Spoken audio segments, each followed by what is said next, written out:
മനസ്സിലാക്കുവാൻ നമ്മൾ തയ്യാറായിട്ടുണ്ടോ എന്ന് ചിന്തിക്കേണ്ടതുണ്ട്. അതുകൊണ്ട് ക്രിസ്മസ് വരുമ്പോൾ ഡിസംബർ 25-ാം തീയതി ആകുമ്പോഴേക്കും നമ്മൾ ഒട്ടനവധി പൈസകൾ ചെലവാക്കിയിട്ടുണ്ടാവും. പക്ഷെ ക്രിസ്തു പറഞ്ഞത് എന്താണ്, ക്രിസ്തുവിൻ്റെ ജീവിതത്തേക്ക് എന്തായിരുന്നു, അത് അനുഷ്ഠിക്കുവാനോ അതനുസരിച്ച് നമ്മൾ മുന്നോട്ട് പോകുവാനോ സാധിക്കാത്തിടത്തോളം കാലം ഈ ജയന്തികൾക്കൊന്നും വലിയ പ്രശസ്തിയില്ല.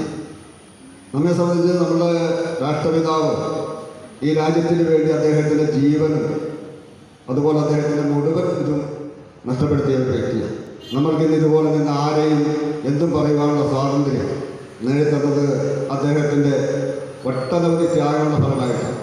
ആ ഓർമ്മപ്പെടുത്തലുകളാണ് നമ്മൾ ഓരോ ജന്മദിനത്തിൽ നമ്മൾ ഓർമ്മപ്പെടുത്തിക്കൊണ്ടാണ് ജന്മദിനങ്ങൾ കടന്നു പോകുന്നത്.